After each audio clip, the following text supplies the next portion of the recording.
نحمده ونصلي ونسلم على رسوله الكريم أما بعد فأعوذ بالله من الشيطان الرجيم بسم الله الرحمن الرحيم وآت ذا القربى حقه والمسكين وابن السبيل ولا تبذر تبذيرا إن المبذرين كانوا إخوان الشياطين وكان الشيطان لربه كفورا آمنت بالله صدق الله العظيم وبلغنا رسوله النبي الأمين الكريم الرؤوف الرحيم ونحن على ذلك لمن الشاهدين والشاكرين والحمد لله رب العالمين یا خدا بہر جناب مصطفیٰ امداد کن، یا رسول اللہ ازبر خدا امداد کن، یا شہید کربلا یا دافع کرب و بلا گل رخا شہزاد گلوں قبا امداد کن، غوث اعظم بمن بسر اسامہ مدد قبلہ دی مدد کعبہ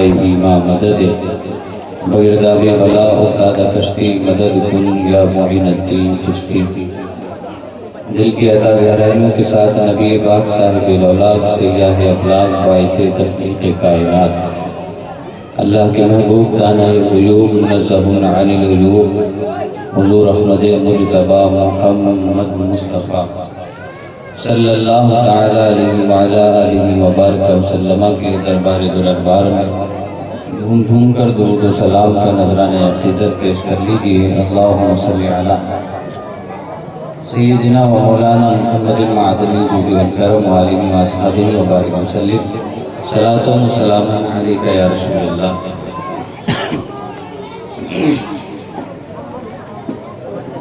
لائق مبارکباد ہیں اہل کمیٹی اور اہل بستی کہ جنہوں نے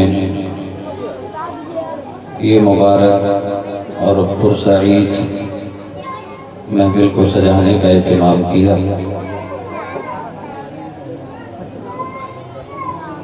یہ محفلیں سماج میں، معاشرے میں انقلاب لانے کے لیے منعقد کی جاتی ہیں۔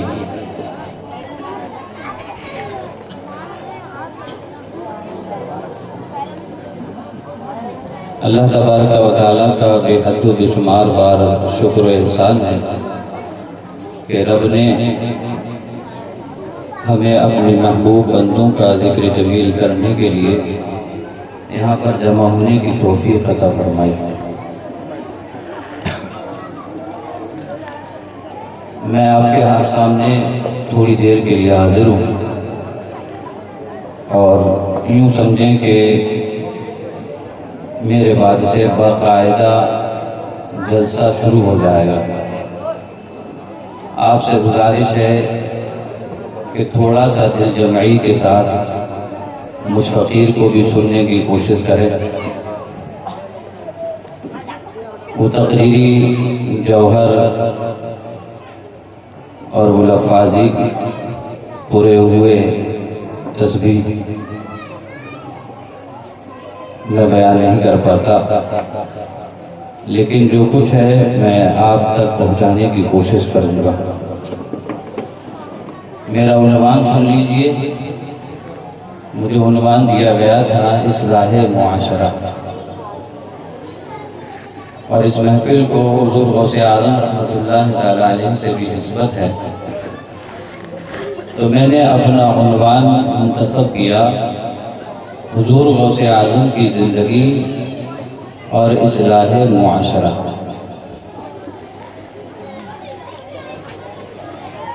اللہ رب العالمین قرآن مجید میں ارشاد فرماتا ہے وَآتِ ذَا الْقُرْبَى حَقَّهُ وَالْمِسْكِينَ وَابْنَ السَّبِيلِ وَلَا تُبَذِّرْ تَبْذِيرًا، اور رشتہ داروں کا حق ادا کرو اور مسکین کا حق ادا کرو اور مسافر کا حق ادا کرو، وَلَا تُبَذِّرْ تَبْذِيرًا، اور فضول خرچی مت کرو۔ آگے فرمایا اِنَّ الْمُبَذِّرِينَ كَانُوا إِخْوَانَ الشَّيَاطِينِ، بے شک فضول خرچی کرنے والے شیطان کے بھائی ہیں۔ پھر شیطان کے تعلق سے فرمایا وَكَانَ الشَّيْطَانُ لِرَبِّهِ كَفُورًا، اور شیطان اپنے رب کا بہت بڑا ناشکرا ہے۔ یہ آیت ہے اور اسی کو میں نے منتخب کیا ہے۔ حضور غوث اعظم رحمۃ اللہ تعالی علیہ کی زندگی کا جب ہم مطالعہ کرتے ہیں تو پتہ لگتا ہے کہ حضور غوث اعظم رحمۃ اللہ تعالی علیہ آپ اپنی تقریر کے ذریعے بھی اصلاح معاشرہ فرماتے تھے اور اپنی تحریر کے ذریعے بھی اصلاح معاشرہ فرماتے تھے، اور حضور غوث اعظم رحمۃ اللہ تعالی علیہ کی ذات و برکت سے بھی اصلاح معاشرہ ہوتی تھی۔ حضور غوث اعظم رحمۃ اللہ تعالی علیہ آپ نے معاشرے کو بنانے کے لیے، سماج کو ترقی دینے کے لیے، لوگوں کو دین سے قریب کرنے کے لیے اپنا کردار بھی پیش کیا، اپنی تحریر بھی پیش کی اور اپنی تقریر بھی پیش کی۔ جب ہم حضور غوث اعظم رحمۃ اللہ تعالی علیہ کی سیرت مبارکہ کو پڑھتے ہیں تو پہلی ہی بات ہمیں ایسی ملتی ہے کہ جس میں بہت بڑا سبق چھپا ہوا ہے۔ آپ نے سنا ہے میں چھوٹے چھوٹے بچوں کی توجہ چاہوں گا، بڑوں کی سب چاہتے ہیں، میں چھوٹے چھوٹے بچوں کی توجہ چاہوں گا کہ جو بچے ہیں وہ میری بات سنیں۔ حضور غوث اعظم رحمۃ اللہ تعالی علیہ جب پیدا ہوئے، فرسٹ رمضان رات میں پیدائش ہوئی، پہلے دن کا روزہ رکھ لیا۔ بات سمجھ میں آئی؟ حضور غوث اعظم نے پہلے دن ہی روزہ رکھ لیا۔ حضور غوث اعظم رحمۃ اللہ تعالی علیہ رات میں پیدا ہوئے، فرسٹ رمضان ہے، دن میں ہی آپ نے روزہ رکھ لیا۔ یہاں سے یہ پتہ لگا کہ آپ مادر ذات ولی، یعنی ماں کے پیٹ سے ولی بن کے آئے ہیں، اور آتے ہی ایک سبق دے دیا کہ میرے مرید ہوں گے، میری طرف نسبت کریں گے، کہیں گے کہ ہم قادری ہیں، تو ان سے پوچھ لینا کہ تمہارے پیرانے پیر نے تو پیدا ہوتے ہی روزہ رکھ لیا تھا، کیا تم بڑے ہو کر رمضان کے روزے رکھتے ہو؟ کیا تم رمضان کے روزے رکھتے ہو یا چھوڑ دیتے ہو؟ حضور غوث اعظم رحمۃ اللہ تعالی علیہ نے پیدا ہوتے ہی اصلاح معاشرہ فرمائی، معاشرے کو ایک طریقہ، ایک نہج دے دیا کہ میں پیدا ہوتے ہی روزہ رکھتا ہوں، کم سے کم اتنا کرنا کہ جب تم بڑے ہو جاؤ، جب تم بالغ ہو جاؤ، جب شریعت کا رخ تمہاری طرف مڑ جائے تو رمضان کا چاند دیکھنے کے ساتھ ساتھ رمضان کے روزے رکھ لے گا، اور یہ مت کہنا کہ ابھی میرے اندر طاقت نہیں ہے، میرے گھر پر کھانے کو نہیں ہے، میرے اندر قوت نہیں ہے، میں کیسے روزہ رکھ لوں؟ اگر قادریت کا پٹا گلے میں پڑا ہوا ہے تو پھر رمضان کا روزہ رکھنا پڑے گا، اور تب کہنا پڑے گا الحمدللہ میں قادری ہوں، میں قادری ہوں، میں قادری ہوں۔ قادری کہنے والوں، حضور غوث اعظم نے پیدا ہوتے ہی روزہ رکھ لیا۔ بچوں کی بات سمجھ میں آ رہی ہے؟ عہد کرو بڑے ہو کر کے جب بالغ ہو جاؤ گے تو رمضان کا ایک ایک روزہ رکھو گے، کہو انشاءاللہ۔ ہاتھ میں اٹھواؤں گا نہیں، نہ شروع میں، نہ درمیان میں، نہ آخر میں۔ آپ صرف اللہ سے عہد کریں گے، آپ کا اور اللہ کا معاملہ ہے، آپ عہد کر لیں۔ حضور غوث اعظم رحمۃ اللہ تعالی علیہ کی زندگی گزرنے لگی، حضور غوث اعظم رحمۃ اللہ تعالی علیہ کی بسم اللہ خوانی ہوئی۔ ہمارے پیرانے پیر نے جب بسم اللہ خوانی ہوئی 18 پارے سنا دیے. 18 پارے سنائے. کیسے سنائے تھے؟ حفظ کیا نہیں تھا، مدرسے میں ابھی تک حفظ کی درسگاہ میں بیٹھے نہیں تھے، بسم اللہ خوانی کرتے ہی 18 پارے سنا دیے. حضور غوث اعظم رحمۃ اللہ تعالی علیہ کے یہ 18 پارے سنانے کے پیچھے کا لاجک سمجھو. ذرا تھوڑا اور پیچھے چلو. حضرت ابو صالح موسیٰ جنگی دوست رحمۃ اللہ تعالی علیہ جو حضور غوث اعظم کے والد محترم ہیں، دریا کے کنارے کنارے جا رہے ہیں، روزے سے ہیں، شام کا وقت ہے، افطار کا وقت آیا، ایک سیب آتا ہوا دکھائی دیا، اٹھا کر کے تناول فرما لیا. بعد میں یاد آیا کہ یہ سیب جس کا تھا اس سے تو اجازت لی نہیں تھی. بعد میں یاد آیا جس کا سیب تھا اس سے اجازت نہیں لی. دوڑے دریا کے کنارے کنارے چلنے لگے. کہا دریا کے کنارے کنارے کیوں جا رہے ہو؟ کہا اس لیے جا رہا ہوں تاکہ اس بات کو تلاش کروں جس بات سے یہ سیب آ رہا ہے. حضرت ابو صالح موسیٰ جنگی دوست رحمت اللہ تعالی علیہ دریا کے کنارے کنارے جا رہے ہیں. ایک بات دکھائی دیا، اس کی ٹہنیاں دریا میں لٹک رہی تھی، اسی سے سیب گرا تھا. اندازہ لگایا، باغ کے مالک کی بارگاہ میں پہنچ گئے. کہا ہم نے آپ کا ایک سیب کھا لیا ہے، کیا اس کی معافی ہو سکتی ہے؟ عبداللہ سومئی رحمت اللہ تعالی علیہ باغ کے مالک تھے. کہنے لگے باغ کے مالک کہ معافی تو دے دوں گا لیکن بیٹا 2 شرطیں ہیں. میرے بھائیوں، حضرت ابو صالح موسیٰ جنگی دوست نے کہا کہ آپ کی وہ 2 شرطیں کیا ہیں؟ مجھے منظور ہیں. کہا پہلی شرط یہ ہے کہ 10 سال میرے باغ کی رکھوالی کرو گے. کتنے سال؟ سب بولو کتنے سال؟ بھائی بھائی کی زمین ہڑ پہ بیٹھا ہے، معافی مانگنے کی فرصت نہیں. وہ ایک سیب کھائیں تو اتنا لمبا سفر کر کے معافی مانگنے پہنچ جائیں. بھائی بھائی پہ ظلم کر رہا، پڑوسی پڑوسی کو جینے نہیں دے رہا، ایک دوسرے کو کھانے کی کگار پہ لگے ہوئے ہیں، ایک دوسرے کو پریشان کر کے رکھ دیا ہے. آئے دن دل دکھایا جا رہا ہے. کبھی ماں باپ کا دل دکھا دیتے ہیں، کبھی بھائی کا دل دکھاتے ہیں، کبھی بہن کا دل دکھا دیتے ہیں، کبھی رشتہ داروں کا دل دکھا دیتے ہیں، کبھی کسی کا حق مار رہے ہیں، کبھی کسی کا حق مار رہے ہیں. یہ ایک سیب کھائیں تو معافی مانگنے پہنچ جائیں، یا پوری کی پوری زمین ہڑپ کر چکے ہیں. فرصت ہی نہیں جناب کو کہ بھائی کے پاس جائیں، بھائی تمہارا دل دکھا تھا، فلاں موقع پہ ایسا ہو گیا تھا، میرے بھائی میں نے تمہیں گالیاں دے دی تھی، مجھے معاف کر دو.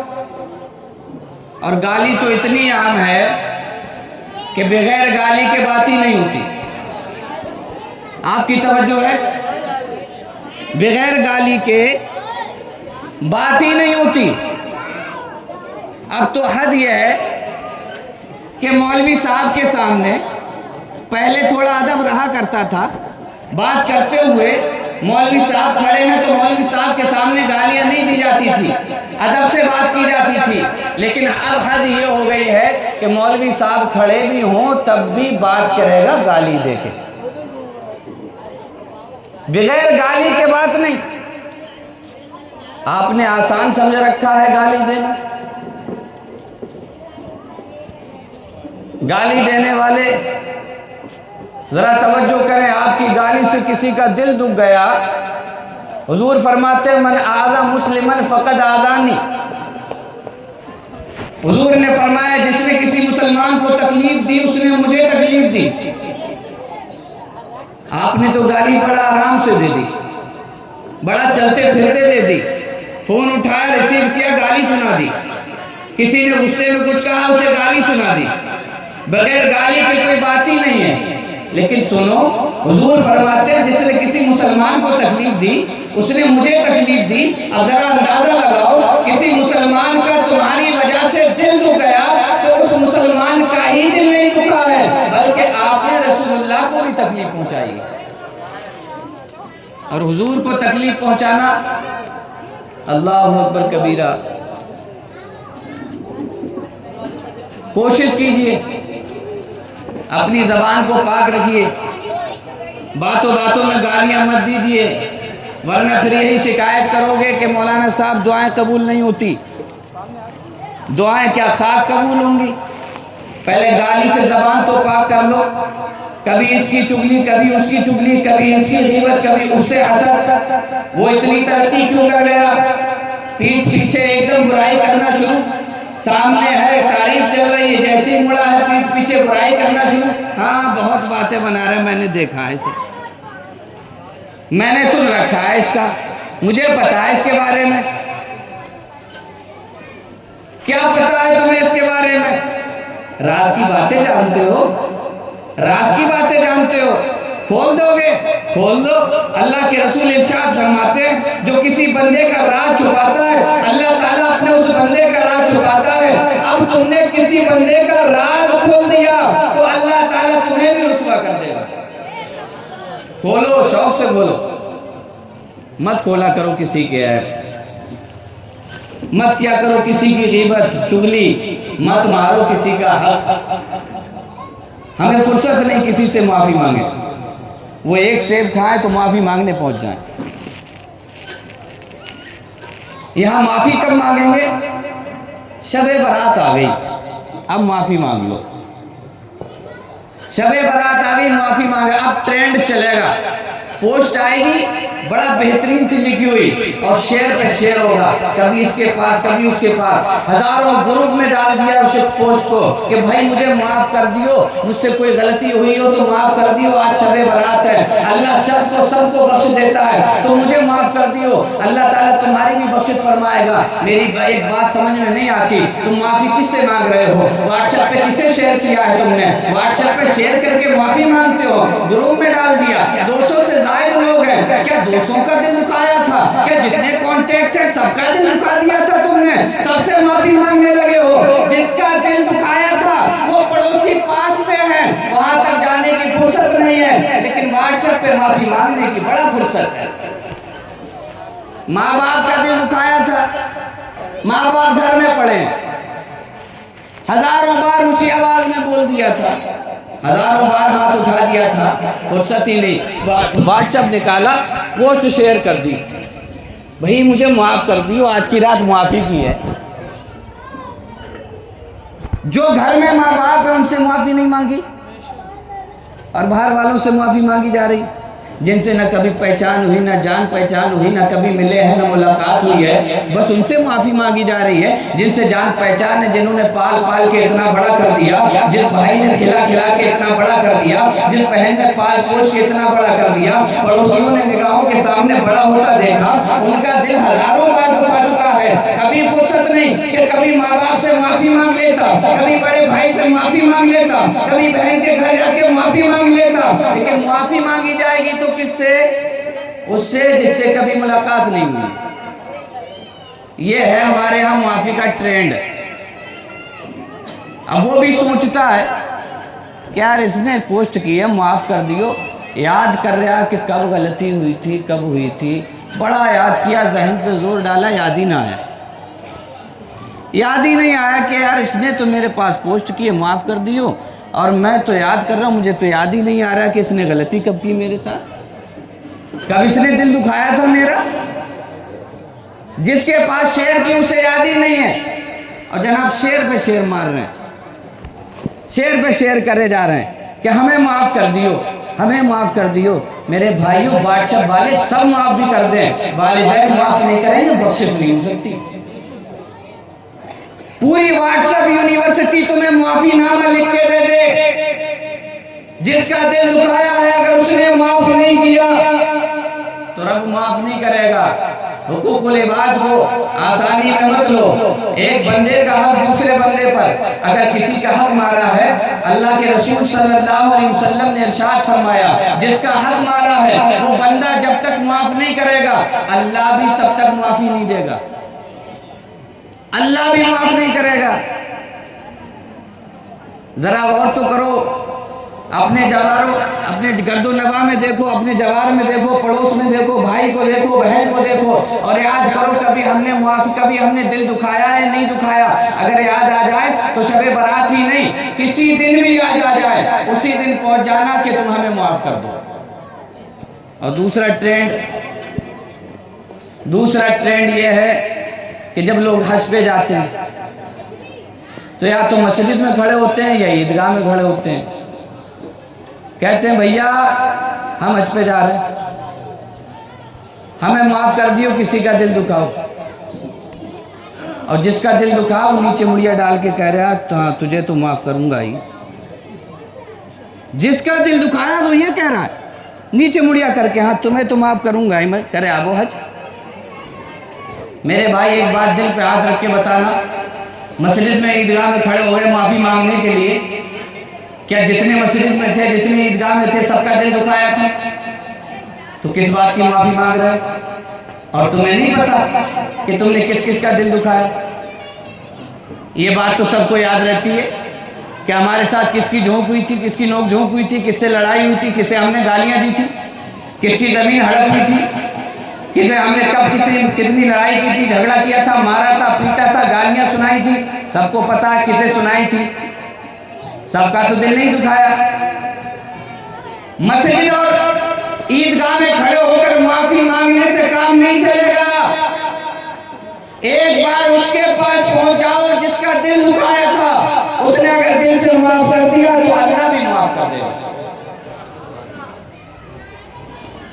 میں اصلاح معاشرہ کر رہا ہوں, ہو سکتا ہے کسی کے دل پہ بھی لگے. تو اصلاح معاشرہ کی باتیں کرو تو کسی نہ کسی پہ فٹ ہوتی ہو ہی جاتی ہے.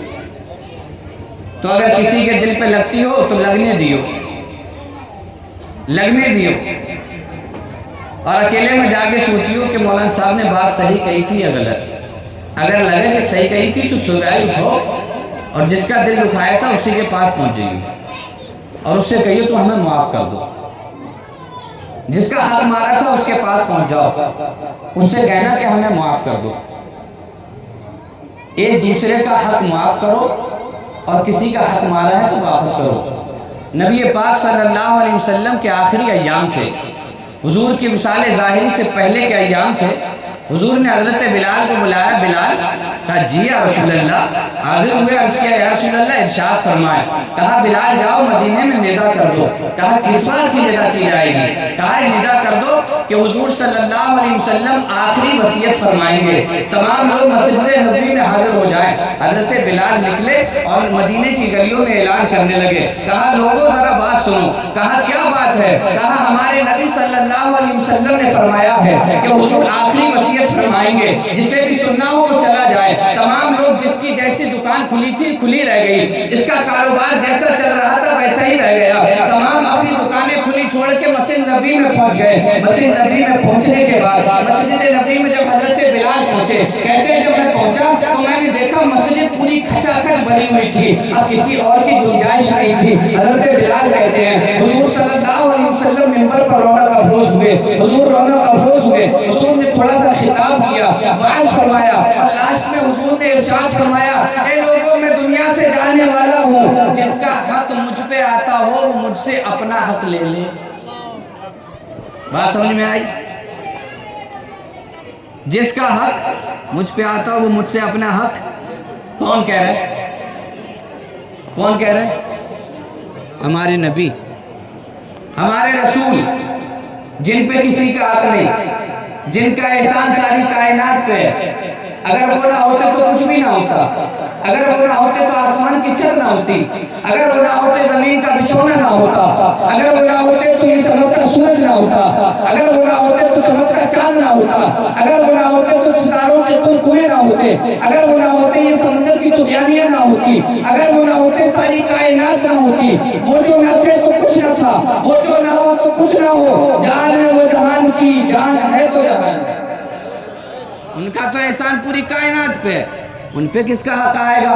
حضور نے 3 بار فرمایا جس کا حق مجھ پہ آتا ہو مجھ سے لے لے. تمام صحابہ میں سناٹا چھایا ہوا ہے. حضور نے تیسری بار ارشاد فرمایا جس کا حق مجھ پہ آتا ہو وہ مجھ سے لے لے. ایک صحابی رسول بہت پیچھے سے اٹھ کے آئے, تمام سب کو چیرتے ہوئے پہنچے. عرض کیا یا رسول اللہ اگر آپ 3 بار نہ فرماتے تو میں آگے نہ بڑھتا. اگر آپ نے 3 بار فرما ہی دیا ہے تو میرا حق آپ پہ آ رہا ہے. عرض کیا یا رسول اللہ مجھے اپنا حق چاہیے. ذرا غور تو کیجئے, صحابہ اکرام کی جماعت پہ سناٹا چھایا ہوا ہے. صحابہ تعجب میں پڑ گئے ہیں کہ حضور کا اعلان, حضور کا احسان تو پوری کائنات پر ہے. آخر یہ کون بندہ کھڑا ہوا ہے کہ جس کا احسان حضور پہ ہے, جس کا حق حضور پہ آ رہا ہے؟ عرض کیا رسول اللہ مجھے اپنا حق چاہیے۔ نبی پاک صلی اللہ علیہ وسلم نے فرمایا ٹھیک ہے تم اپنا حق لے لو۔ کہا کیا حق ہے؟ کہا یا رسول اللہ یاد کیجئے ایک مرتبہ آپ نے اپنی چھڑی ماری تھی، وہ میرے پیٹ پہ لگی تھی، مجھے اس سے تکلیف ہوئی تھی، مجھے آپ سے حق چاہیے۔ حضور نے کہا ٹھیک ہے، حضرت بلال کو بلایا، بلال آؤ۔ کہا یا رسول اللہ ارشاد فرمائیے۔ کہا فاطمہ کے گھر جاؤ، میری چھڑی لے کے آؤ۔ حضرت بلال دوڑتے ہوئے گئے، حضرت فاطمہ کے گھر پہنچے،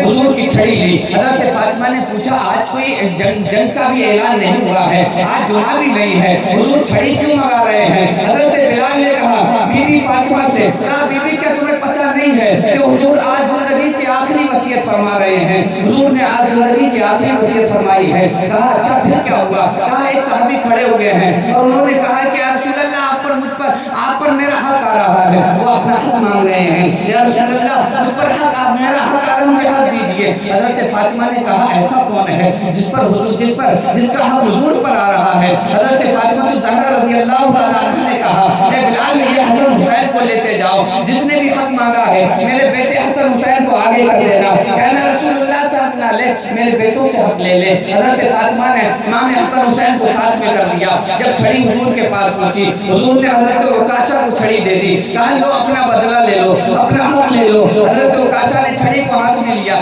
عرض کیا یا رسول اللہ اس طرح میں اپنا بدلہ نہیں لوں گا۔ کہا پھر کس طرح لوگے؟ کہا جب آپ کی چھڑی لگی تھی تو میرے جسم پہ کوئی کپڑا نہیں تھا، آپ بھی کپڑا ہٹائیے، پھر میں چھڑی لگاؤں گا، پھر میں اپنا بدلہ لوں گا۔ حضور صلی اللہ علیہ وسلم جانے کائنات ہیں، لیکن امت کو یہ سبق دے رہے ہیں کہ میں نبی ہو کر امتی کا حق دے سکتا ہوں، تو تم امتی ہو کر امتی کا حق کیوں نہیں دے سکتے؟ کیوں نہیں دیکھ سکتے میرے بھائی؟ یاد کرو کس کا مارا ہے، یاد کرو کس کا پاکٹ مار دیا تھا، یاد کرو کس کی بیڑ کاٹی تھی۔ نبی پاک ہیں، کہہ رہے مجھ سے حق لے لو جس کا آتا ہو۔ ہم سامنے سے پتہ ہے کہ میں نے اپنے بھائی کا حق مارا ہے، لیکن دینے کو تیار نہیں۔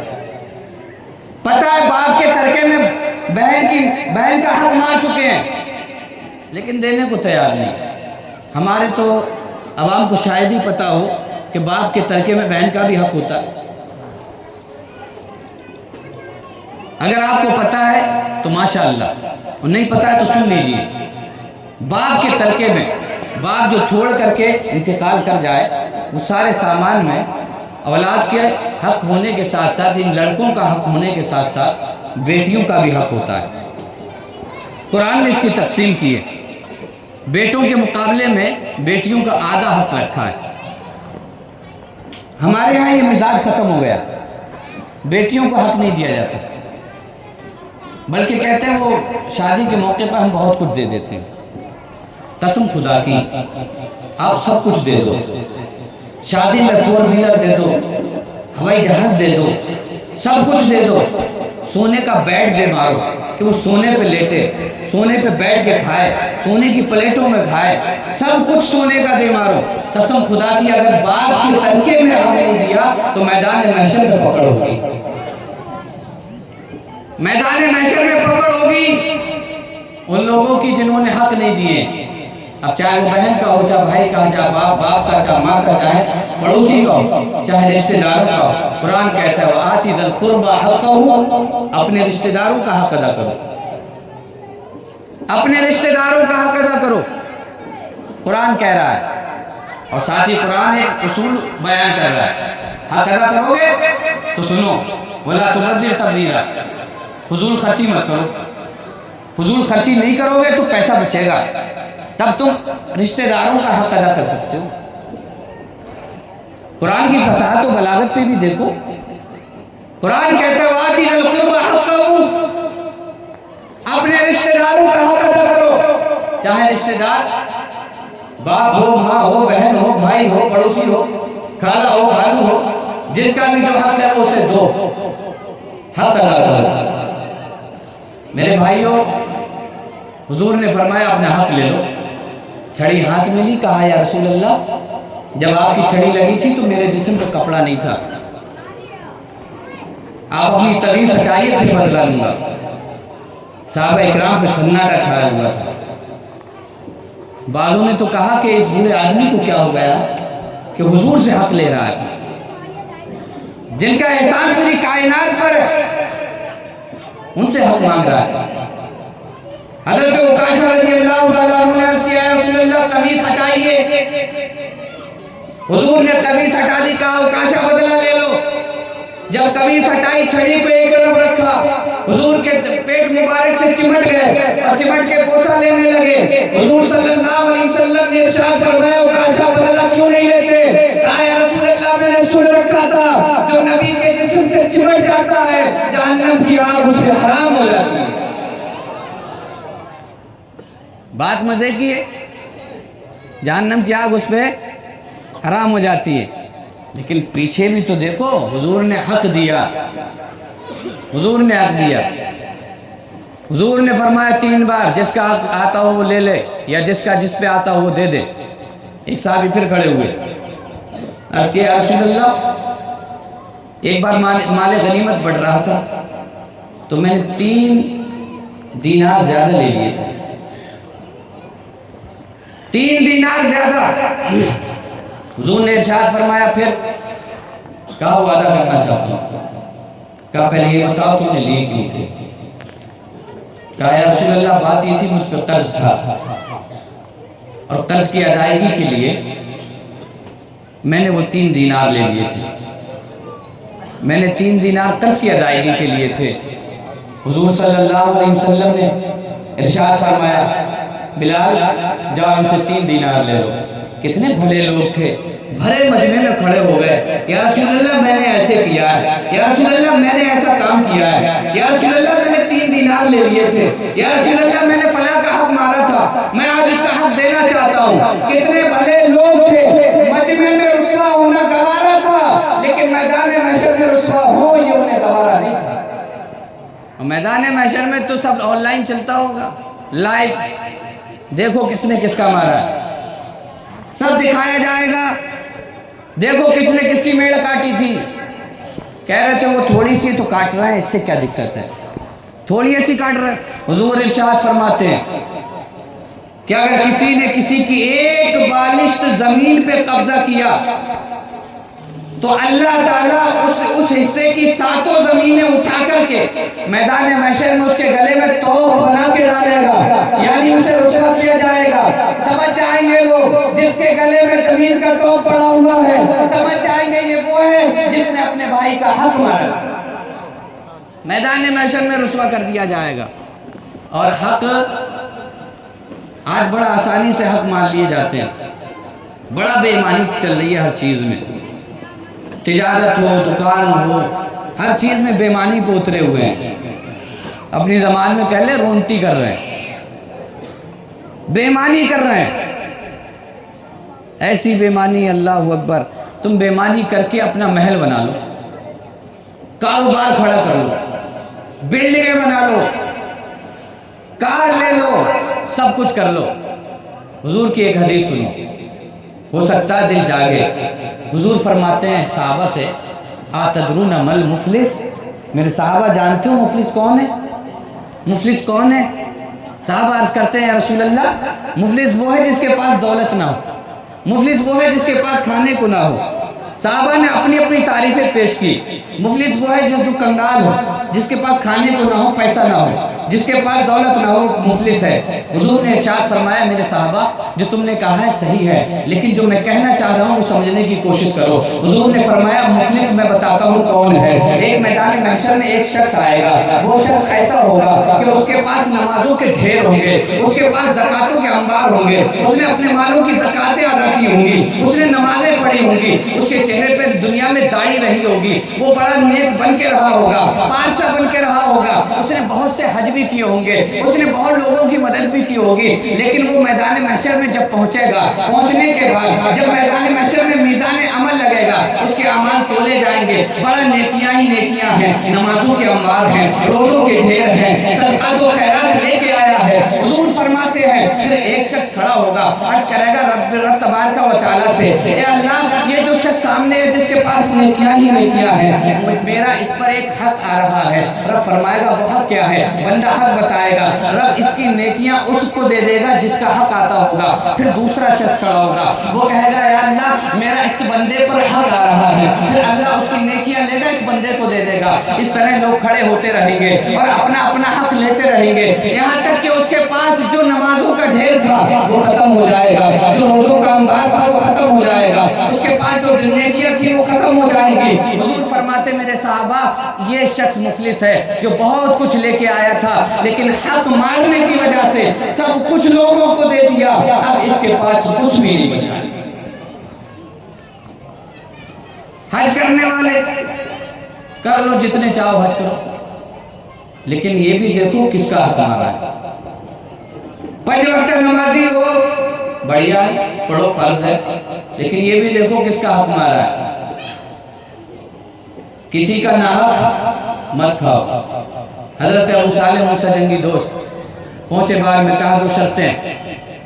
پہلی شرط یہ ہے کہ 10 سال میرا باغ رکھانا ہے, 1 سیب اور 10 سال. مقابلہ کر کے دیکھیے, آپ مقابلہ کر کے دیکھیے. یہاں تو بڑا بھائی معاف کرنے کو تیار ہے لیکن چھوٹا جانے کو تیار نہیں ہے.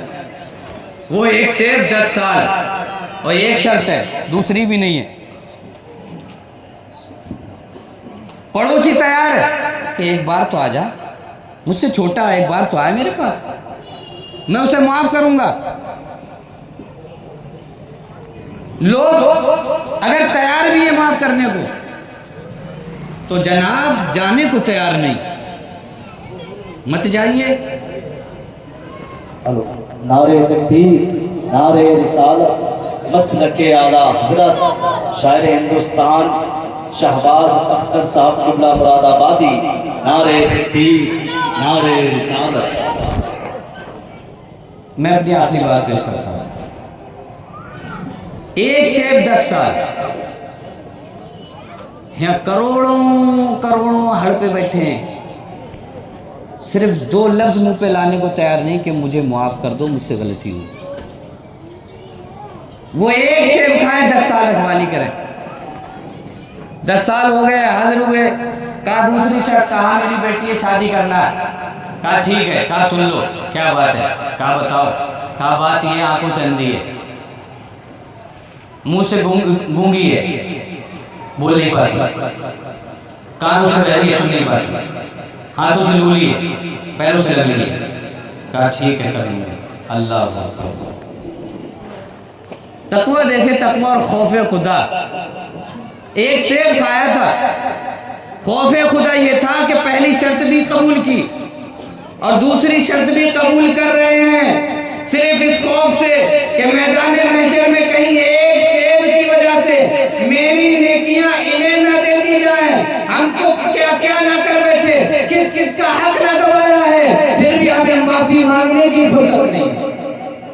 کہا ٹھیک ہے, دوسری شرط بھی منظور ہے. نکاح ہو گیا, دروازے پہ پہنچے. میں چھوڑ رہا ہوں, آپ حضرات تھوڑی سی توجہ کر لیں. آخری بات پیش کرتا ہوں. حضرت ابو صالح موسیٰ جنگی دوست رحمت اللہ تعالیٰ علیہ دروازے پہ پہنچے. نکاح ہونے کے بعد دروازہ کھٹکھٹایا, اندر سے آواز آئی, کون؟ کہا ابو صالح. آواز آنے کے بعد دروازہ کھلا, دیکھا کہ حسین و جمیل لڑکی سامنے کھڑی ہے. حیرت میں پڑ گیا, تعجب ہوا کہ کہا تھا کہ آنکھوں سے اندھی ہے, بول نہیں پاتی ہے, بول کے آئی ہے, چل کے بھی آئی ہے, ہاتھوں سے دروازہ بھی کھولا ہے, دیکھ بھی رہی ہے. دوڑتے دوڑتے عبداللہ سمیعی کی بارگاہ میں پہنچے. عرض کیا حضور آپ نے جو بتایا تھا اس کے تو بالکل اپوزٹ ہے. کہا بیٹا بات وہی ہے جو میں نے بتائی تھی. کہا مطلب؟ کہا مطلب یہ ہے کہ وہ آنکھوں سے اندھی ہے, شریعت کے خلاف آج تک کچھ نہیں دیکھا, کسی غیر محرم کو نہیں دیکھا, کانوں سے بہری ہے, شریعت کے خلاف نہیں سنا, منہ سے گونگی ہے, شریعت کے خلاف بولتی نہیں ہے, ہاتھوں سے لولی ہے, شریعت کے خلاف کچھ پکڑا تک نہیں, کوئی کام شریعت کے خلاف نہیں کرتی, پیروں سے لگڑی ہے, چل کے شریعت کے خلاف کبھی گئی نہیں. اتنی پارسا, اتنی نیک والدہ, اتنی نیک ہے کہ شریعت کے خلاف زندگی میں کبھی کوئی کام نہیں کیا, اور والد اتنا نیک ہے کہ 1 سیب کھا لے تو 10 سال رکھوالی کرے اور عیب شدہ بتائی لڑکی سے شادی کرے. اب جملہ نوٹ کرنا, جب والد اور والدہ اتنے نیک ہوں تو اولاد غوث پیدا ہوتی ہے۔ واہ کیا مرتبہ ہے غوث ہے بالا تیرا، اونچے اونچوں کے سروں سے قدم آلا تیرا، سر بھلا کیا کوئی جانے کہ ہے کیسا تیرا، اولیاء مرتے ہیں آکے وہ ہے طلبہ تیرا، وما علینا الا البلاغ۔ السلام علیکم۔